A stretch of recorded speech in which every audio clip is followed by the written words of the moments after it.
something awakening in my mind. I can't control it. What did you see? There's a crusade coming.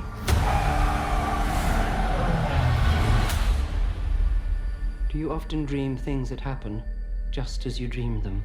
Yes.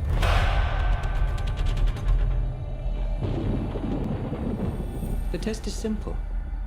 Remove your hand from the box, and you die. What's in the box? Pain.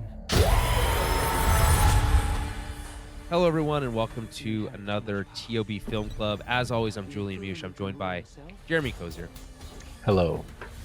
And we're going to be talking about Denis Villeneuve's Dune Part 1. By the way, the Part 1 thing was added later. It used to be just called Dune. No. It was, I believe it was like when you went to the theater on opening day and you saw it, it said Dune Part 1. But all the posters just said Dune. It said that at the end of the movie. No, it was at the beginning. I remember that specifically at the at the beginning because in the year of our Lord 2024, this is the first time I watched Dune Part 1. Well, you didn't see it in 2021? Yesterday. No. Oh wow. Okay. So you also watched it yesterday. I watched it yesterday too. Yeah. It's like the Hobbit thing. Like I held off and years have passed. The ages. I have aged. I have seen things. Yeah. I mean, like, okay. Do you feel like, are you glad you did that? Well, it'll lead into our conversation about the movie. I'm pretty much just excited for the second one. Well, yeah, fair enough. I don't think there's too much excitement surrounding this first entry. Well, really. Okay. Well, other than the promise of, we're doing Dune again correctly, with all this talent involved, and that's kind of what we're celebrating here with this first installment, really. But you said like there's not a lot of hype. It won 6 Oscars, so I just disagree. I mean, it was released to HBO Max. What was its major wins? Well, yeah, let's look them up as we're here. But I would say, okay, well, I'm saying that because I can't even remember what would that even be? Like sure, score, fair enough. Cinematography. Fair enough. Yes, it's not directing. I don't even have to look it up, but I know already that's it's not directing. Unfortunately, but I would say he should have got it for 2049 though, probably. Well, directing, yeah. To be honest, Denis Villeneuve.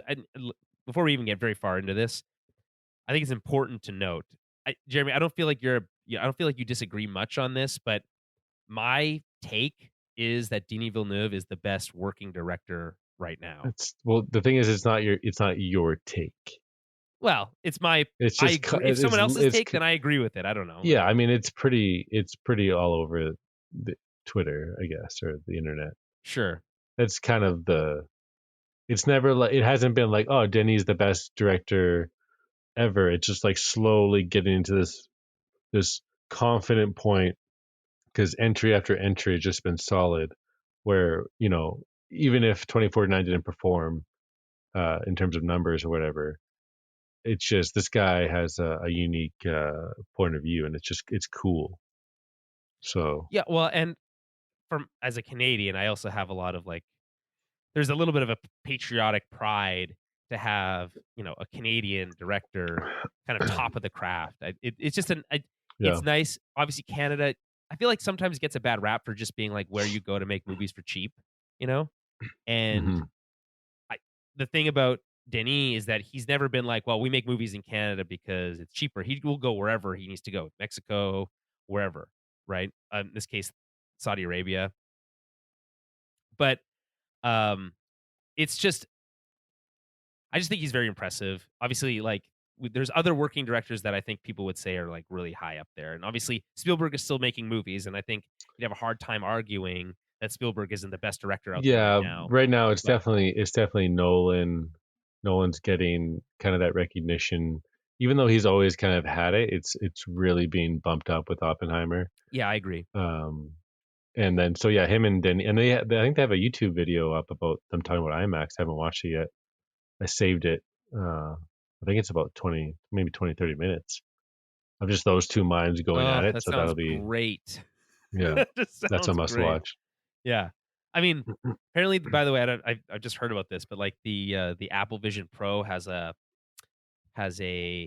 IMAX app where you can basically get the IMAX experience anywhere. Of course, you have to pay $3,500 US for that experience, and there's only 3 movies that are supported in that right now. But I love the idea because it's just on the tangent of IMAX, and I didn't see Dune in true IMAX, but I did see Oppenheimer in true IMAX, and I am tempted to go see Dune 2 in IMAX, but it's a drive. It's a 5.5-hour drive to get there. And I don't know, Jeremy, like, I don't know how long it's been since you've seen true IMAX, but it is true. It's very different than what we have here in our that IMAX that experience. wasn't that for me. I mean, that wasn't planned, so that there's just no way that's happening for me. But well, yeah, and obviously it's next weekend, so it's not like I'm just gonna pick up the the keys and just drive total of 10, 11 hours to go see Dune 2. I probably won't do that.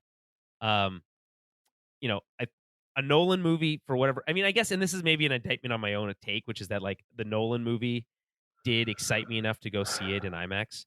But also there's a whole contingent of people that believe that Barbenheimer is the reason that Oppenheimer, like the Barbie part kind of had so much success. That without that, something that you couldn't plan for, obviously, it was just kind of like it was just kind of random, and it just ended up being what it was. And so then there's people who believe that, well, if that's the case, then how does Oppenheimer perform if it came out a different time without Barbie? You know what I mean? And you kind of think about it, and it was kind of a culture, kind of a movie culture kind of event where, you know what I mean? Like you were kind of caught up in it too, even purchased shirts to kind of represent 100%. It, and taking the trip and making a trip out of it. Yeah, pilgrimage. Making 100%. Sure you're seeing both movies, right? So if that was the mindset, what happens when you eliminate one of those? Yeah, I don't know. I mean, that's the thing. It's like it's really hard to pin that down. And like the thing is, it's not like I saw Barbie in IMAX. We saw it at a shitty theater when we were in Regina. Mm-hmm. But there is certainly, and there's 2 things I would say about that, which is, you can never predict like the zeitgeist. You never know what people are going to cling to. That's what's fair. So cool about it. Yeah. But that's why it's cool posing that question. Okay, then what happens if they came out at different times? I don't know. I mean, it's one of those kind of great what ifs, I would say. And the second part of what I was going to say is that, as a film nerd now, which I was never, that was not my life forever. It's something I've grown into over my life, and there's like different degrees of it. I'm certainly not like the type that's gonna like spend thousands and thousands of dollars to go to Sundance or something, right? Maybe not yet. Maybe in the future. Yeah, I didn't even know people were like that. Yeah, right. I mean, I would go to TIFF, like go to Toronto, spend a week, go see some really cool movies, rub elbows with some cool, like that sounds fun, but it's expensive, and I don't quite have that. And I like the podcast. I love the podcast, but it does not have the oomph to get us to those kinds of things. And that's fine. I'm okay with that. But what I would say is that Oppenheimer provided me an opportunity Barbenheimer, provided me opportunity to like indulge in the movie going experience in a way as did many others, which is why these 2 movies did so well. 2 performing movies, and that's why you got to pose that question, and you have to look at that kind of unable to predict the zeitgeist. That we kind of know the answer that if they didn't come out at the same time, it wouldn't be this. And this is clearly the best case scenario. I was just reading a quote from Denis, who was talking about how he was like talking about IMAX, the length of movies. Yeah, and he was just saying like length of movies. Like we need longer movies. It's obviously kids today. He was basically saying kids today are. Yeah, I didn't read the exact quote. It's just like all these like extrapolations or whatever. So I think they're just kind of, I think they're really attaching the kids thing to it, because like That's just funny thinking about Oppenheimer. I know. It is funny, especially that movie where it's specifically It's like that one for sure. An older audience like went in droves. Like I'm convinced they did. I 100%. even if you like showed me measurements or something, it's like no, like people who are over 40 or 50, like They went to see that they- movie. And yeah, don't they go to thought it movies was live. they looked interesting to them, history, like. And that, But like, I think what I take from that is just this notion that people, maybe younger, the youth, they want to just escape for a little bit longer. You know what I mean? Yeah. Like if you're gonna go to the theater, like wouldn't It's you want to be? It's expensive, but like if the movie is just because the price doesn't range from the length of the movie, right? exactly. So Bang for your buck. if you spend whatever the ticket is, $16 to $20, whatever, and you're gone for 3 hours, 3.5, 2.5, like kids for sure would love that. Yeah, and I don't know. Like I think there's a bang for your buck element. Like you're right. I think that's totally fair. I think there's also an element of it being like they're just used to longer format stuff in general, right? Well, Video games are and bang longer. for your buck for movies isn't necessarily the length; it's the experience. If you had a good Well, or bad experience, That's true.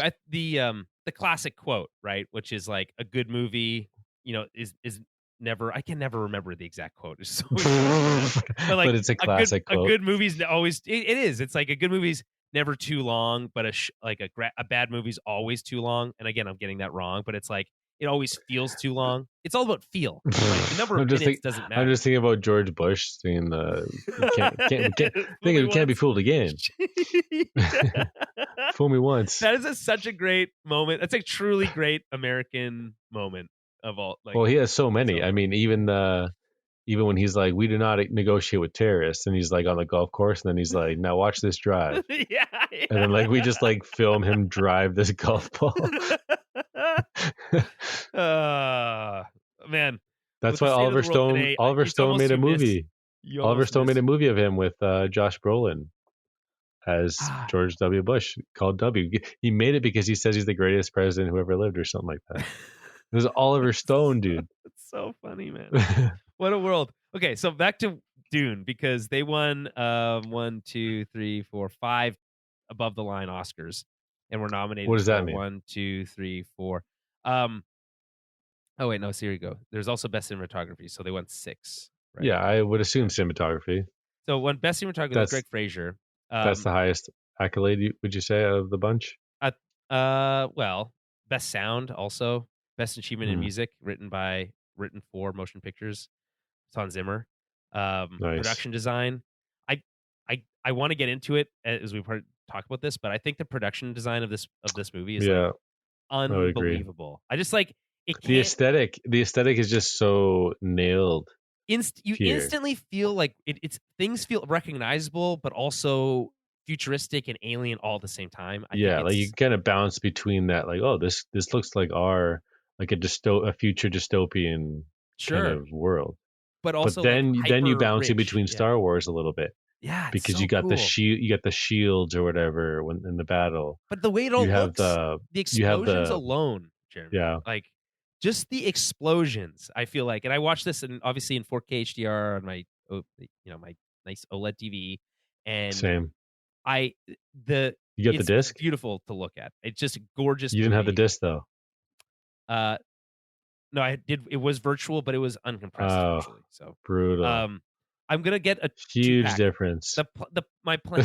you might be wrong. You might not be wrong, but I do plan on buying like. No, I think that's a funny like film snobbery thing to say or whatever. Huge difference between. But you're like, the thing is, you're right, and most people wouldn't care, and that's what makes you a snob. I'm just like so OCD and extra with these types of like tech and things and movies. Essentially, I know. These ideas come to life, and just having it, end to end, top to bottom, just like crystal perfect. Like if I can achieve that, then I'm doing it, which is why I don't really care which is why I buy the disc. Right. And I toss it into PS5. that, and we also, and as we've talked about, the disc itself is an affirmment of the medium and a permanence. It has a permanence. Right. And to be honest, technically they're not permanent. We are the custodians of these films for generations. Thank you, Christopher Nolan. Yeah. 100%. No, not Was that not? Oh, was that? Sorry, was that Denis Villeneuve that said that? Eh, Oh man. Okay, who did I get? Who was it? I thought, was that not Chris Nolan? Come on. no. Oh, maybe it was Chris Nolan. No, I think it was Guillermo del Toro, wasn't it? You know what? You're right. I think Yeah. you're right. Yeah. Crap. But it sounds like something Chris Nolan would say. So Yeah. I'll take that. But Guillermo del Oh Toro. no, he also was on that tip too, the physical, Yeah, 100%. whether it be yeah. Blu-ray, DVD, all that stuff. I'm on the low. I don't really care for DVD unless the packaging and extras are there. You should be able Because to I just get, think that if you throw a DVD in on a modern TV or it modern doesn't look set, good. like isn't that 480? Like it, It's like, not good. It's not and great. like people try to say, oh, people don't know that. Like maybe some because obviously they still sell DVDs, but not everyone It's does got to be have 1080p. the I think HDTVs. I think 1080p Blu-ray is the standard. I think 1080p is a baseline that is good enough. Like Yeah, I you look think at 1080p, it looks pretty 1080p can get to a point like if the movie is doing something and you're escaped and you're just kind of in it, the look is not like it's not even a thing at that point. You don't question it. Yeah, exactly. There's moments when you're watching something in 4K that you're like, wow, that's beautiful. Yeah. You know but- that it's high res. Right, but those moments. Those moments in Blu-ray are still you're not even questioning the look. It just feels normal. Like there's just those moments of like wow, those wow moments with 4K that they're just. But again, that's not the entire movie. It's just like certain moments. But yeah, by the way, I had that with Bumblebee with the Really? the Cybertron beginning. That's fair. That's all in 4K. Opening. It's impressive. That's a lot of Unbelievable. Well, Jeremy, Like if you want a welcome Transformers to the fix, ride. you just have to watch that one scene. I honestly watched it. I probably watched it 7 times. If you don't even that's fair enough. But I know you're that specific scene, but I think that whole movie is good. I think. Yeah. No, it's good. Yeah. Haley Steinfeld's great. They really. But the titular character knocks it out of the park. It overshadows everything that Bumblebee does in the Bay movies, like easily. Well, yeah, fair enough. But not in a negative competitive way. It just takes what we knew of Bumblebee, this kind of innocent, sweet robot, and it just shows us that over and over and over and over and over again in Bumblebee. And then we get to see him, transform probably 59 times. Well, it's called Bumblebee. Yeah. No, but we get to see him transform though, like from car to robot. Yeah, I think seeing that and doing it as many times as possible is what we need to be doing with these Transformers movies. Well, and None also of this cutaways, hiding it really shows you the scale too, like when he's a car and then his arms come out or whatever. And it's like you really get to in a garage, in a regular ass garage. Imagine if your car just extended arms out of it. It's like, and my goodness, the Decepticons, the brand new Decepticons that just I didn't even know they're brand new. Yeah. Triple changers as well. Unbelievable. It's the whole, like I said, it's unfortunate with Rise of the Beasts that they kind of stumbled again, because that is the most atrocious, disgusting really movie. Like there's obviously some decent parts, or the actors involved, they do a fine job. It's cool that the main actor there gets the kind of human robot suit, because I guess that happened in the cartoon. Yeah. But dumb also. But holy cow, the repetitiveness of just the scenes from previous movies. Just step back. What's the story of that movie? The movie is so incomprehensible. At no point do you understand what's happening. I feel. And it's unfortunate too, because I think how I got back into just kind of going over the Transformers series as a whole, and just kind of getting some blind spots out of the way.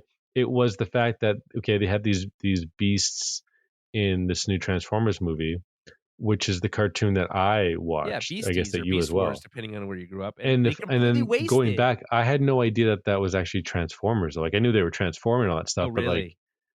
Because it's basically a reboot of Transformers. Yeah, it's a reinvention. Right. Yeah, it doesn't necessarily need to connect to Optimus Prime, but it does. But I didn't realize that.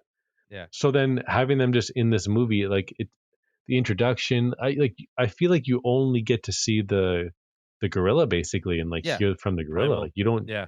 and which is cool because it's Ron Perlman, but like the voice acting just kind of falls a little bit flat. I don't know. I just think the whole thing is like the Beast Wars characters are cool. Cheetor and Rat Trap. The rat, yeah, we didn't Rhinox. experience any of Those their characters, essence. some of those characters don't even speak, Jeremy. Yeah, Like, what are we like? Why would you introduce a whole cast of cool Transformers characters and not even give them a line?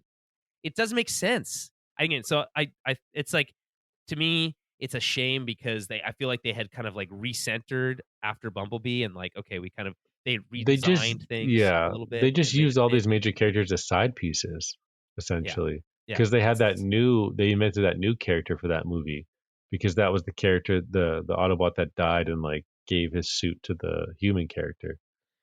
Mirage, I think his name was, or whatever. Well, Mirage isn't. They didn't invent. Mirage's was an original Autobot. Oh, okay, it was original. Okay. Yeah, so but they like fleshed him out more than he's ever been fleshed out, or something like and that. Mirage has always been cool in my opinion, but again, that movie is such a crime because it had the potential disgusting. to be really cool, and they completely dropped the ball. I don't, Jeremy. I know it's like easy to be here and be like Monday morning quarterback or whatever, but it is crazy the shit that these executives are doing. Yeah, it's across all of them. Yeah, every single one. It's unbelievable. Who pays these people? They make so much money and they make the worst decisions. But even then, like before Bumblebee, you have the Age of Extinction and Last Night are just completely unwatchable Transformers movies. Yeah, they're so brutal. Absolutely. You can watch Transformers 1 and 2 and then maybe 3. Well, 3, I would even argue 2 is like pretty bad. 3 is like decent, not nearly as good as 1. Yeah, but 2 isn't. 2's good because it's very familiar to this first one. Like it's like it has all the same characters essentially, whatever. It really makes no sense.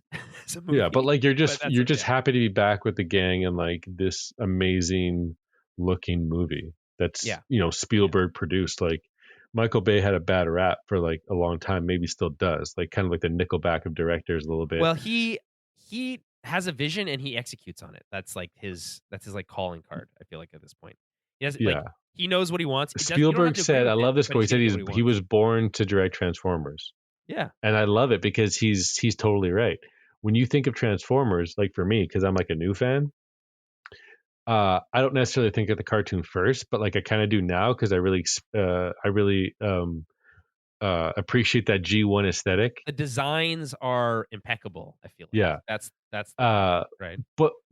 But Bay brought just so much excitement and realism, like an attitude to it. Yeah, I agree. And like if you're maybe like our age, 17, 16, 17 years old, and those movies are 18 and those movies are coming out, I mean, you're stoked. Those movies are sweet. Yeah. Slow motion, Transformers, big explosions.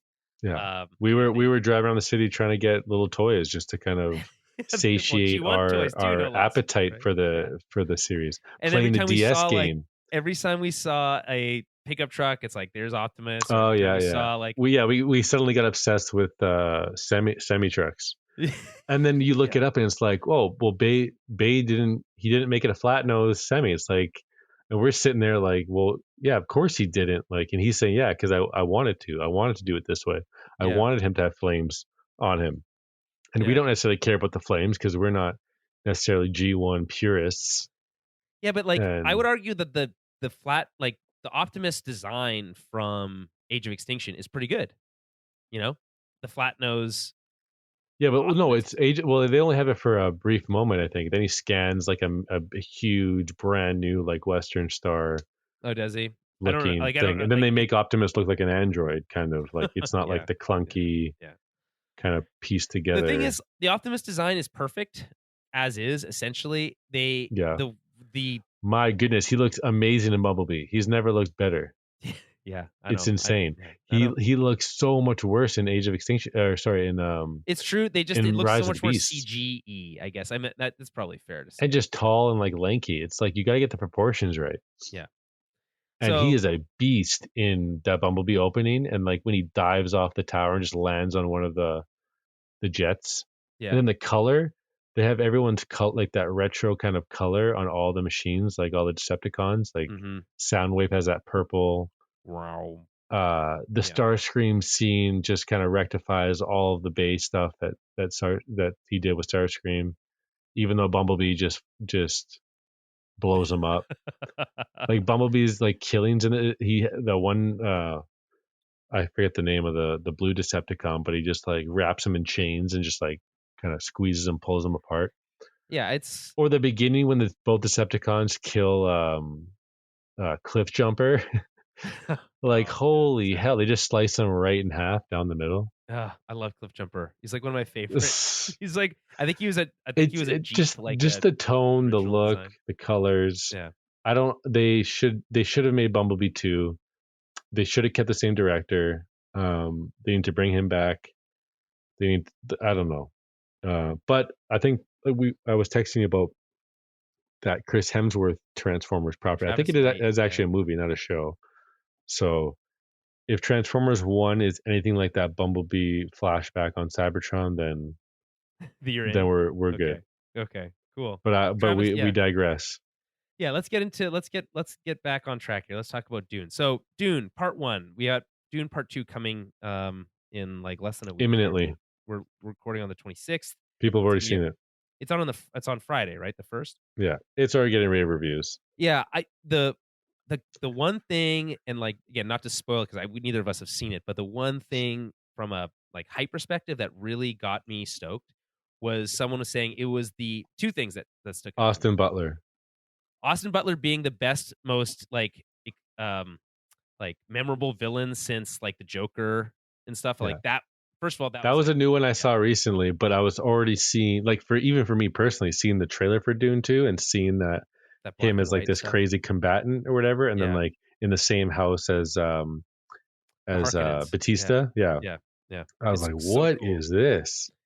And then so there's that, and then the other one that got me was someone comparing it to the most epic cinematic war scene since the Two Towers. And I was like, wow, which is my favorite Lord of the Rings film. Yes, we keep going back and forth on that. But like, I used to notoriously hate say the Fellowship Two Towers forever, and now you've no, Fellowship still has a soft spot for sure. But like, if you want, it's Fellowship. It's Fellowship. It's Fellowship. It is Fellowship. No, if you want all like kind of spectrums of like what Lord of the Rings represents, I think you're gonna want Two Towers. It's true. There's no big scale battles in Fellowship. But then some people say like it's too long. Some of the extended Isengard or edition whatever is too long, and there's this. No. I disagree. Okay, here's the thing. Disagree. The whole thing. But I do have both on Blu-ray. I have both. I have multiple sets. Is it Arwen? Who's the woman like that's like hot for? Dude, we don't have that guy on the podcast anymore. You're right. My bad. I'm not that guy. I would just say You're like, not that they guy. spent a lot of time like amping up this like romance that was never meant to be, and then she just ends up with what's his name from 300, and it's so that was disappointing for you. Well, it's not that it's disappointing. It's like a lot of work for that to but why does everything have to be? And then that other relationship goes nowhere. It just happens, and that's like I don't know. I feel like that's just a. But that's kind of that's also like that's like victim to like this medium because you have to like cast actors. Yeah, you have to who are you going to spend time with just to kind of get experience. Cut out of the theatrical version of Two Towers is a thing. Yeah, I never thought I thought she was great actually in her role. Like you kind of feel for her, you kind of root for her, but then you know what I mean. Like it just is. But then you kind of accept that Aragorn has to be with what's her name because we grew to love her from the first movie because she basically saved Frodo's life. Yeah. Well, you know what I mean? Basically, 100%. Yeah. So I kind of like that how it just kind of goes all over the place. I'm like, yeah, you can sit back and look back. Well, why did we even go there if it didn't materialize? It's like, well, a lot of things don't materialize in life, especially with relationships. It's fair. I just think like if you're gonna do that, you got to give the actual relationship that she has a little bit more like time. And like the Carl Urban one. No, Carl Urban's brother, the guy from 300 with the eye patch. Oh, Oh, right. yeah, Okay, yeah. yeah. He's great. That's Boromir's. That's Faramir. Yes, Faramir. Exactly. Yeah. See, that's an easy one for me to remember because you go Boromir, then Faramir. Yes, and Faramir is so cool. He's because great. He's Well, like, he's Well, he's 300. Like smart. Yeah, he's He great. For he 300. literally narrates that goddamn movie, that masterpiece of a movie. Yeah. And then, by the way, he's also like a major component of 302. Dude, I get riled up just thinking about like when he's talking about like in 300 when like they need to feast or whatever. Or, yeah, like, Jeremy, that's a great movie. I was like, and the sequel also heavily features Faramir. He's like the lead of that movie, along with Eva the Green. sequel. Yeah. You don't remember the sequel to 300? I know, I never seen it. They made a sequel to that movie. Yeah, but it wasn't Snyder, so I was like, No, that's I why know. it wasn't. It's still pretty cool though. It's Rise say of the it's Empire. Yeah, it's cool. Yeah, if I see it on Blu-ray, I'll probably pick it up. It's and you Add have to collect. decent performances in it. It gets a little over its britches and whatever, but it's fine. Okay, back to Dune. So again, winner of 6 Academy Awards. It won for Best Achievement in Cinematography for Greg Fraser. Nominated for tons. Best Adapted Screenplay, Beautiful. Best Achievement in Costume Design, Best Achievement in Makeup and Hairstyling, Best Motion Picture of the Year. Didn't win. 100%. It did win for Best Achievement in Film Editing, which I think is fair. It won for Best Achievement in Music Written for Motion Pictures, also fair. Best Sound, Mark Ruth, bunch of people actually. Great achievement there. Some of the stuff that they like, the sound design for the Shield or those Hunter Seekers, the Thorocopters or whatever, like the helicopter things. Like again, the sound is like perfect. And then best achievement in production design, which is Patrice Vermette. All of these wins are 100% well deserved, in my opinion. So yeah, Dune Part 1. It's astonishing, really, just how pitch perfect everything presented to you is for this movie. It's what's impressive is if you've ever seen the David Lynch movie, how incomprehensible that movie is. But if you watch this movie, his name isn't on the movie, I think, isn't it? Like because the studio clashed, I think he kind of David Lynch, well, he didn't want to be associated with it. Like I think so, like towards the end. I don't know. All I'm saying, he turned down making Star Wars to make that movie, which is always like a great side story, like another great what if. But which Star Wars? The original, or sorry, Empire? No, Empire. Yeah, he was asked to direct Empire, and he turned it down. Damn. I know. Isn't that Empire's crazy? the GOAT, so that's good, I guess. Yeah, and fair. Maybe it could be better. But I don't know. So. David Lynch doesn't vibe with Star Wars. It can't stuff. be better. Yeah, it's just different. It would just be we would be living in a different world, to be honest. So, maybe that'd be a good thing. Yeah. Man, you might be right. You're right about it being called Dune Part 1 the first time. Seeing that in the theater, when I saw it the first time in the theater, I was like, that gave me so much confidence for what I was about to see. I do like how at the end it doesn't say Part 1; it just says Dune. Well, I think it'll probably say the same thing at the end of this one, the second. No, well, yeah, I don't know. I just thought it was like a cool don't think about that shit. Like we're in Dune right now. Like, yeah, this is just it's one story. And then by the way, I guess what one a of the gorgeous this movie. What a gorgeous font and like logo too. Yeah, I know. Like it's Dune, but every letter is the same shape, just in a different direction. Ooh. What an then it has like the star concept. Or whatever for the E to like show that middle kind of. Yeah, it's unbelievable. When I first saw that and they unveiled it on the trailer for the first time, I was like, that is so genius. That kind of stuff is just beyond. That's like just a part of like this. Ultimately, what I think is what's great about this movie is that it's like everything really fits together so perfectly.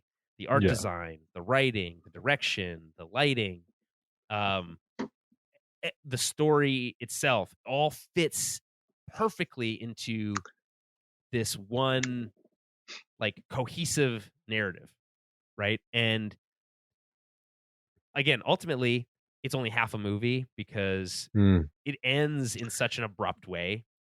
That's the thing. So, but everything is so spectacular and like just at its peak. I know that treated with such reverence. That's why it won the awards. It just had the reverence is there, and there's so much reverence that we're almost giving it its kind of patience, its due kind of respect to kind of be its puzzle piece fitting into the grander kind of idea here. Mhm. And that's why everyone is just so hyped and so stoked and so happy coming out of Dune 2. Well, So that's kind of where I'm at, kind of I feel like there like was no wanting. way that Dune 2 wasn't going to succeed, right? Like knowing Yeah, what Dune 1 was, knowing that it was, it's the same cast, it's the same crew, it's the same director. totally. It's like, But there's no way. look at the excerpts of reviews and what you're saying about Dune and comparing to what we're saying about Dune 2 right now, or what these Yeah, people are saying. I don't know. There's well, you said that you saw that one review saying the it was two excerpts. Yeah. yeah. That's I've what only I'm heard good seeing things, as I guess. well. I'm seeing that like it's the whole believe the hype, like you're gonna go, because like with this first one, like yeah, it's astonishing, but like you don't necessarily walk out of there shocked or like kind of amazed, you know what I mean, because it is that part one of a story. It's almost like this is such an amazing build up and world building, but it lacks that like super memorable It kind doesn't have of a conclusion. thing. It doesn't have a conclusion. So Yeah. it feels like one of those things where like, in 10 years from now, you don't just watch one of them. You just watch the two of them together. You spend 5 hours and you watch the whole story, right? Like there's no question that you never just watch the second one. You never just watch the first But one. If you have but access to both, you watch them both. to be at the fair, same let's time. say they're all out. Like, and you go back into you see the first one, you can see Timothy Chalamet, and his like his stature, his physique. Maybe it changes It's a little throughout the course of spindly. the movies. Yeah. All the visions and the dreams, you kind of like know kind of I where would those argue, lead. Jeremy, that there's too many visions in this Yeah. movie. It gets so out of hand, especially in the back half of this movie, where you're like, "What the fuck?" At Well, some I point, think they're really yeah. leaning into that whole chosen one kind of Yes. thing, which I think is sweet, because that was one of the most exciting notions in Star Wars with Luke. Yeah, and like Was just like, why, the thing and is, so we see this play out. We see his training, we see his ability, we see him go through the ringer a little bit, we see his curiosity, his banter with his dad, kind of that whole process. oh, that There's scene, by just the way, there's a lot to sink your teeth into here yeah. for beginnings of a story, to where yeah, you're gonna want to watch them all, but you're gonna have fun watching the first one, just kind of being like, these people he has no idea what he's in for. Yeah, it's one of those moments. It's like one of those things where, just like Fellowship, where you can really enjoy the peacetime, Mm. and And then they're just thrown into it. exactly. They're just in the you night know it's coming. at the prancing pony. Yeah, your heart of hearts wants to say, just don't do that one thing that's going to send you on this path to misery, right? Just stay on your home planet. Don't just go. Just stay in the Shire, be comfortable, and eat 3 Exactly. breakfasts and Yeah. 10 lunches. Exactly. and you're like, who wouldn't want to do that? You know what I mean? Yeah, but that's the thing. That's what's exciting. I would watch that. Like, I would watch that, even if that was just the movie. Yeah. Because these characters are so compelling, and I feel that somewhat. It's not quite as strong as Fellowship, because those characters are just another level of like, you want to be with these people. But I feel like Timothy Chalamet's performance as Paul is a little more cold, a little bit more standoffish than that. And like, I think Oscar Isaac has the warmest performance of everyone here, of Duke Leto, Atreides. Right. Just comes Which off kind of as leads to his demise. Yeah. Like that's just what happens. He's marked for because he's so quote unquote soft. That's the time, the moment that the Empire, the Imperium uses to take them down, and it's tragic. Like, but that's like that. When Game of Thrones style. Yeah, but just makes for such an interesting. Yeah, exactly. Game of Thrones style is such a good way of putting it. It just makes for something. They're all about houses, right? Like, you kind of have to do your studying when you're watching Dune. You know what I mean? You gotta pay attention to these houses, these families, their histories, and did you know can miss a lot of that stuff before, or did you go and read? Me? Or what did you... No, I just kind of let the experience take me over, and just kind of who are the bad people, who are the good people. You kind of get a sense of that, and then you just watch a video of like kind of a recap of I feel like what's going on. the Because lore. there were moments where I was like, I have no idea what's happening. Yeah, But that's then, fair. That was gonna be like the I kind first of do a time. rewatch Yeah. where like I fast forward and kind of skip through things. Okay, Paul is learning this and he wants to do this, and then he has to go through this kind of this test here, which is amazing with the whole needle and the Oh, box the thing and whatnot. box. And then you see the mom being super protective and training of him, and this whole like basically like the force they have to kind of learn and command, which I thought was And pretty the interesting. voice. Yeah. Yeah. There's Star Wars. As everyone knows, I think who's listened to this knows that I'm a massive Star Wars fan, and I have been for some time now. And there is since 2001, I guess. There is no denying that Dune played a massive role in George Lucas's whole invention of the Star Wars universe, down to the fact that spice is a thing in Star Wars. It's a drug. It's a psychoactive drug. Obviously, it's more of like a in Star Wars. It's more kind of like a illicit substance that is kind of like underworld stuff. Whereas in this, Dune. It's the spice is played as this like key resource to intergalactic travel, right?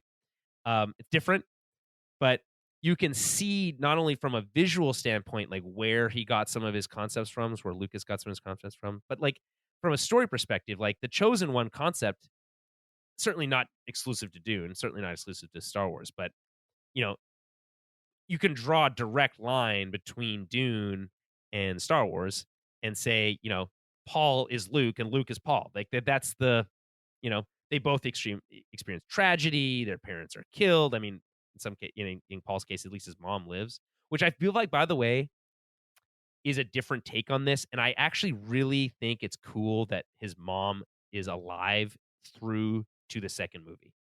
And not only like, I like Rebecca Ferguson's performance as Lady Jessica, but I just think her character is so interesting. Like the fact that she comes from this other world of the Bene Gesserits, but then she defies them because she has this connection with Oscar Isaac's character, and then she feels like she can drive her own destiny, but she's still kind of compelled or controlled by these rules of the Bene Gesserit and the larger universe. It's like, I just think it's such a fascinating dynamic that I haven't really seen that often. Again, in the Star Wars equivalent, Luke had two moms and both of them were killed. So like, I just think it's just a wholly different experience to have like a true parent, an actual parent as your mentor or a part of your be with you during your adventure. It's just so different for me as a Star Wars fan. I think it's so cool. I don't know. Do you have any thoughts on Jessica as a character, Rebecca Ferguson's performance, that whole stuff? No, but I agree with what you said. So I guess as well, if I may, since we're talking about Star Wars, I'll just quickly mention we're currently in the midst of a new Star Wars season. So if you're listening to this right now, the Bad Batch season 3, which is the final season for the Bad Batch, really the culmination of the Clone Wars stuff. They're kind of talking about it as being like the culmination of George Lucas's vision, that things that he had direct involvement with. Anyway, Rachel and I are covering that on the main feed, Small Screen Star Wars. We're going to be covering that week to week. This week might have a little bit of a blip because I have a work stuff going on this week, but it's going to be Thursday nights. We're going to be doing that live on Twitch and YouTube, covering that, and it's been really great. The first 3 episodes dropped, basically a 90-minute premiere, typically half-hour episodes, and it's just unbelievable. Like the animation has just reached this level where it's like truly stunning to look at. And the stories are intricate, and they weave this really interesting path through the Star Wars lineage, and it explores these timelines that I haven't really explored before. It's really fun. So Rachel and I are breaking that down scene by scene every single week. So please, if you're not doing so already, give it a shot. Come follow us and listen to us as we do that. But back to Dune. There's just so much. I just think there's just so much to talk about, so I don't want to get too in the weeds here. But I do like as you mentioned before, the slow, kind of methodic patience that this movie brings to everything. It refuses to rush into anything. Like, there is a scene at the beginning of this movie where the Imperium comes to announce that they're going to be taking over for the Harkonnens on Dune and on Arrakis, and it must have cost, I don't know, 100 million. Like, I don't know how much it cost, that $50 million for that one scene, but it's essentially pointless scene. It does nothing but show you the pompous ceremony of the Imperium as it exists in the world at that time. You get to see some amazing costuming, like these, like the dress uniforms that they wear, the rain, this, like all the extras that they have. Also, that some guy can read a scroll and then leave, and then even comment on it in the movie, like how much did it cost the Imperium to come for this one message? And it's like, they talk about credits or whatever, but it's like 160 million credits just to do this one trip. And then, by the way, that's the other thing. The side thing is that I think it's cool how expensive they make space travel seem. It's like, you don't just pop back and forth. In Star Wars, it's fun. You can pop back and forth to any planet. No one really thinks about fuel or how much it costs to get fuel or whatever. But in Dune, it's expensive. So there's, even the Harkonnens are like, it costs me a lot of money to destroy the Atreides. It's like, we need to start shipping spice like now because we're broke now. So like, that stuff is cool to me. It's just very intricate, patient. I don't know. Again, the movie's great. Is there anything that stood out to you? If we can nitpick for a small bit here, anything that stood out to you that didn't work for you, felt a little overwrought, or maybe too confusing, anything like that? I mean, there's gonna be lots that's confusing. Like, you're gonna need repeat viewings, in my opinion. But like we said before, everything is just pitch perfect. So I was just enjoying just everything that was shown to me. What really stuck out to me was that scene where that little like bug tech, the hunter seeker, like hunter seeker thing. I thought that was just brilliantly like shown. Like, it just seems so scary and so realistic that like one day, like maybe even soon, you could make one of those things that could just basically be a fly on the wall anywhere or kill people too. Yeah. So that was like a super cool. And then the fact that scene. he like sees it and is able to like react to it is so cool. And like kind of hides in that holograph for a little bit, but it still kind of sees him. That holograph where he's like standing and it's like looks like tree. Oh, yeah. I thought that was like one of the most beautiful things I've seen. Like, I've seen that movie before, and I was like, wow. No dialogue too, right? Just By the way, have you seen that new? Have you seen the new? Like, this is just from today. Denis. Yes. Comment on no, dialogue. I'm loving that quote. Movies have been corrupted by TV because, quote, I'm not interested in dialogue at all. Pure image and sound. That is the power of cinema. Unquote. Frankly, I hate dialogue. Dialogue is for theater and TV. I don't remember movies because of a good line. I think that's a bit much because that's so cool though. Like, Jeremy, when you talk about Dumb and Dumber, are you talking about its pure visuals and sound, or are you talking about the funny? Yeah, but I mean, Denny's not coming from making fair enough comedies. Yeah, and comedies aren't like, they aren't our cinematic achievement type thing. But you can tell comedy through visuals and sound. You don't need silent. Dumb and Dumber is more so Jim Carrey. You know what I'm saying? Yeah, and he can be funny without saying a word, and as we've seen. Yeah. But again, I just think that's a bit like, it's just a bit much. You do need. If that's true. He's not posing the question that you're trying to answer by saying what you need. He's just posing the fact that there's too much movie making, motion pictures is pictures in motion. Right. It is, you know what I mean? That is the art form. It's a very visual medium. And then elements with like sound and dial and speaking can inform the story and pose questions and bring you along a journey just the same. And those are all added elements to our reality that we would expect if we're watching something, you know what I mean, for communication to happen. But there are many forms of communication. So it's I just Yeah, see I don't like know. when he's thinking about making a movie, it is He's thinking picture visuals first, visual first, to and it which certainly I comes through love. in this movie, right? Like, Yeah. what Well, a all his beautiful movies, I movie. mean, the Vista shots, just like Peter Jackson's Vista shots and Lord of the Yeah, Rings, yeah. Nolan's shots, like Well, I and live it for goes even those. far. Like, it goes back to Sicario.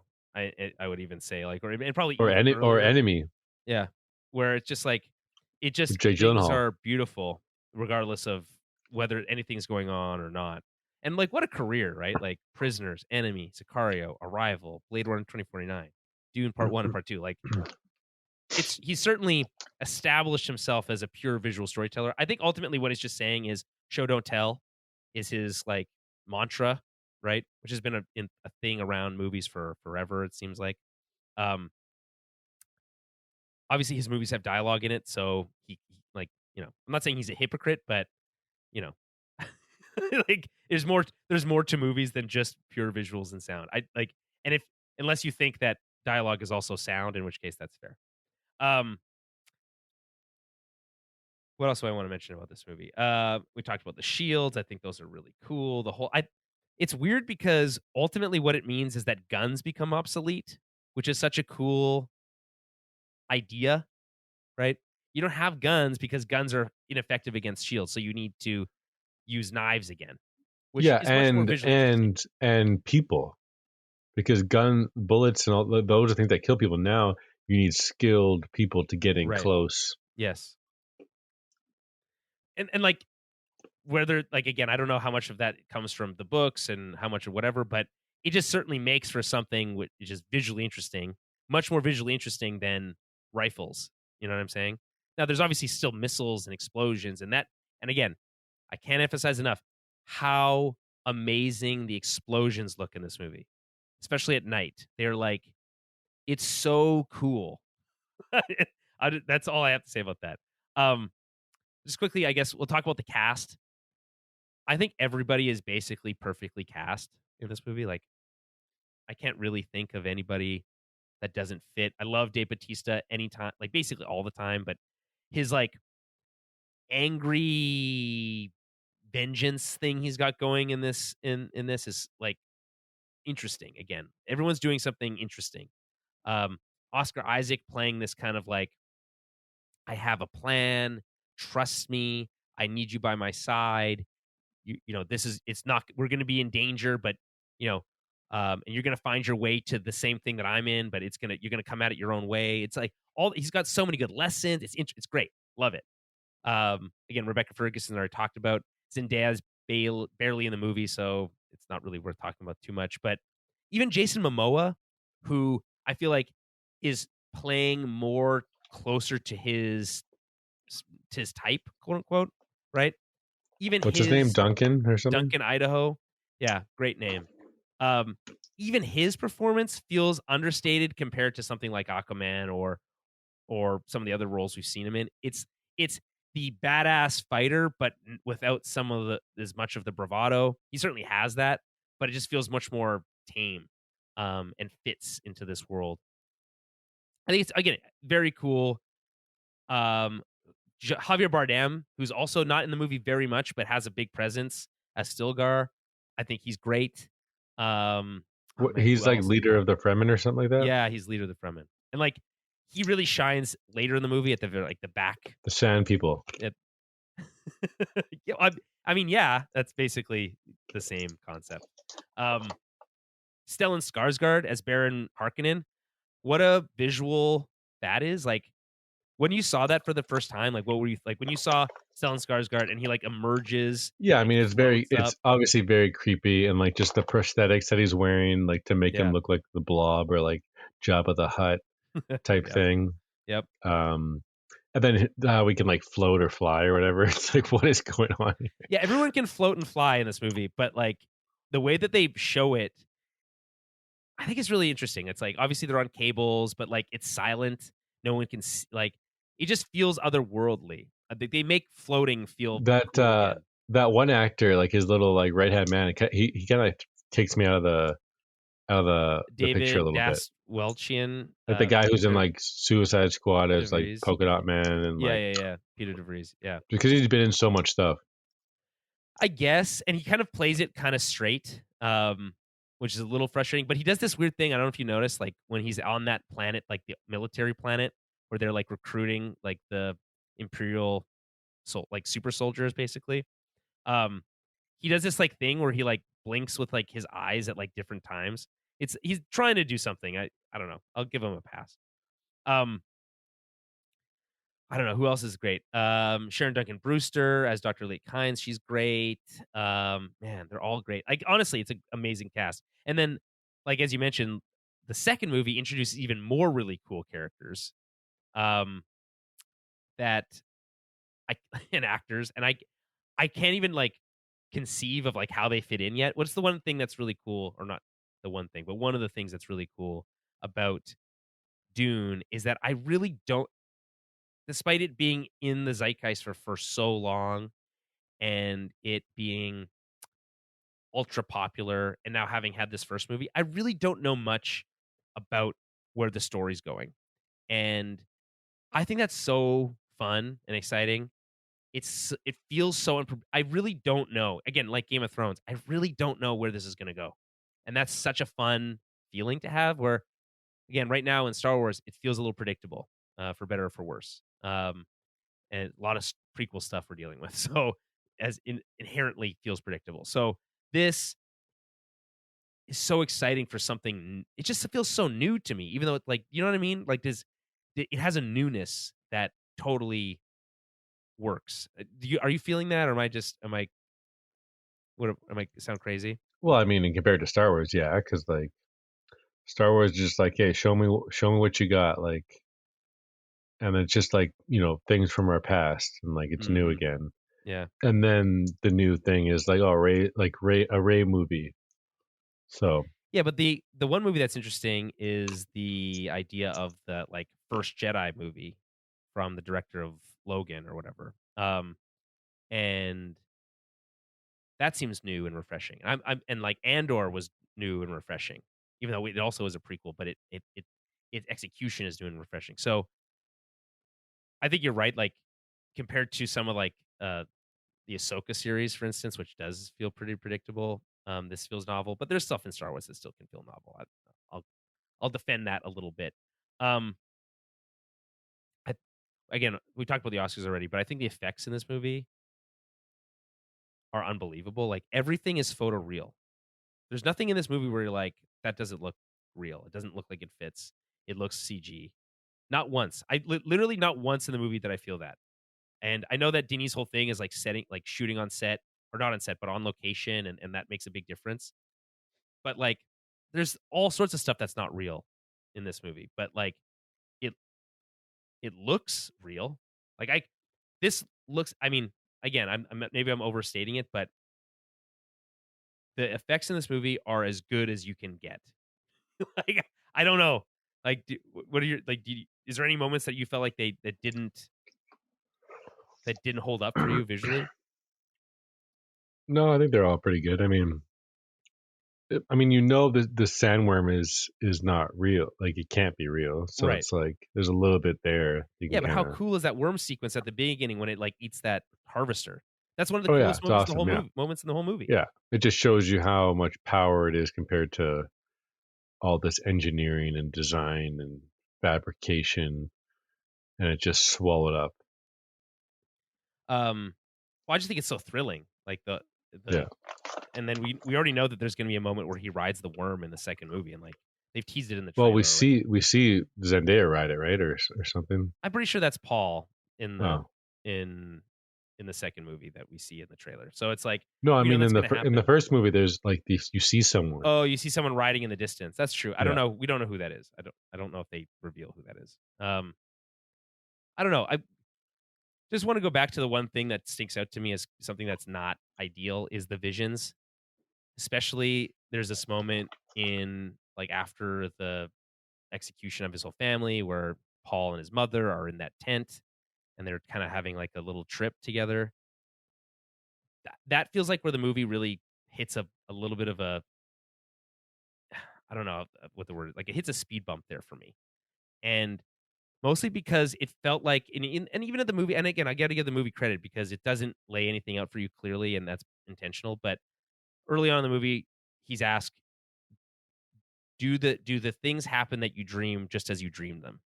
And he says, sort of, right? And then we get all these visions of different outcomes of different things. Like, for instance, we get a bunch of visions of what's his name? Jamis, played by Babs Olusin. Oh my god, this is impossible. Olusenamukan. I'm sorry, I'm sure I've said that wrong. I apologize. But Jamis, the guy who he kills at the very end of the movie, his first kill ultimately, helping him, like he's gonna help you, show you the way of the desert, all these things. But ultimately, he kills that guy. So it undercuts the idea that his visions are always real. We already know that he didn't feel that was already the case. But then he's also predicating this whole idea of where he needs to be and what he has to be based on his visions, including the one of him leading a holy war against the galaxy. So I don't know. What do you make of all that? Like, are you, I just don't know. To me, it leaves me a little bit like with a question mark, which I think they want, but where do you land? Yeah, I have no idea. I mean, it's just it's all things to be unfolded, basically. Did you feel like the visions worked for you in this movie, especially as being only a part of one? Like, I feel like the visions will make way more sense as a whole, Yeah, but this that's all movie it on its is. own, it feels a bit much. But that's my whole mentality in watching this movie like 3 years after it came out, is because I'd rather it just be closer to the second installment, which will be more meatier and pose like the actual threats or the questions that will have to be resolved in the third movie. Yeah, that's fair, I guess. Um, do we know if Denny's going to make the third movie? Has he stated that he's going to? It all depends on the success of this one, but Oh, there's no it way Denny's. seems that the ticket sales are good. So, and then I think the third one will be called Dune Messiah or something like that. Which everyone says is hard to adapt, but I feel like this has all been hard to adapt too. So I don't know. I'm not an expert on. I'm no dunologist. Um, I guess is there anything else that you would mention about this movie before we wrap up here? No, I don't think so. Um, I would mention, I guess, one more thing. Duncan's death is really cool. That fight sequence, that action sequence is really cool. Um, I love, and just as a general kind of concept before we wrap up here, I just like, and I've been doing a little bit more reading and a little bit more YouTubing about the lore of Dune. Like, for instance, um, it's not said explicitly in this movie that those palm trees that consume as much as five people can consume a day or whatever of water are from Earth, but the implication is that they are, and that my understanding, and again, correct me if I'm wrong, is that Earth is a place that, again, humans left from to go and explore the galaxy, but is lost. They don't know where it is anymore. Um, and that artifacts from Earth are extremely valuable. It's like, they talk about spice being the most valuable commodity, but like as far as artifacts go, Earth artifacts are like unbelievably valuable. They burn those trees, and that's like a message, and that's in this movie. That's really cool. Um, I love that. I love the lore of the Bene Gesserits. This idea of this shadow society of women trying to guide um, humanity towards this savior that has like this super brain that can like see into the future and see into the past, and what that would mean for humanity. And I just, again, all these concepts are so cool. And then, Jeremy, you mentioned before we started recording this idea that at one point there was AI, but there was a war, and that humanity agreed not to use AI anymore, which is why spice is valuable, so that they can calculate intergalactic travel instead of computers doing it. So that all that stuff, like, it's not really talked about in the movie. It's just kind of this like, um, I guess, shading and shadowing that gives the world a bit more reality. I just think it's really cool. Is there anything like from the lore that that you picked up on or thought was really interesting that you wanted to note before we jumped off here? Yeah, it was just that AI kind of technology kind of war battle that just reminded me of Terminator. Yeah. Um, So Imagine how cool it would be to see like a prequel. I mean, I feel like maybe that's my Star Wars in me, but maybe we don't need to see that. But it just there is something about this world that I feel like you could explore all sorts of timelines in and tell interesting stories. Again, the production design does a lot of work because it makes it feel so real that you could imagine what a society would look like, 100 years prior, where technology hasn't really moved very much, or even 1,000 years prior, where it's kind of like solidified. Again, similar to Star Wars, where once you reach a certain level, there's just really like nothing more you can do. So certain things start moving backwards, like having the ring that has the press in it, or having the scroll that's made out of paper. And those things feel old, but also novel in a world where hyper technology just feels like a part of everyday life. So I don't know. It's fascinating. This production design again I think does a lot of work and lift for Denis. All right, we'll wrap up there. We could talk about this for a long time. We have Dune Part 2 coming. Presume, Jeremy, we want to talk about that on the show after that comes out? yeah, Okay. Well, then we'll do that.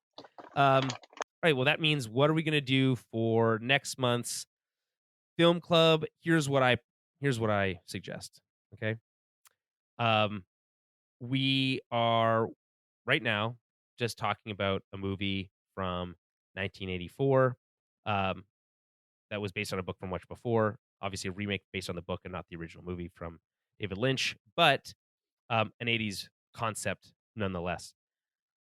There is a remake of another 80s movie set to drop this month, in March, with an actor, Jeremy, that I think you're particularly fond of, in Jake Gyllenhaal. That is. Do you want to take a guess at what this movie is, by the way? Roadhouse. Yes, Roadhouse. We're going to do the original Roadhouse, which I've never seen, starring Patrick Swayze, which, Jeremy, you introduced me. I'm not introduced me to Patrick Swayze, but his kind of like standout role, again, as someone who doesn't have a lot of Patrick Swayze experience, but his standout role in Point Break, which is like, he's obviously so fucking cool in that movie. But this movie has got Patrick Swayze and Sam Elliott, among another great cast, I'm sure, from the 80s, which I don't know as many. But directed by Rowdy Harrington, which is a great name for a director. Rated R, comes in at just under 2 hours at 1 hour, 54 minutes. A movie, I guess a classic.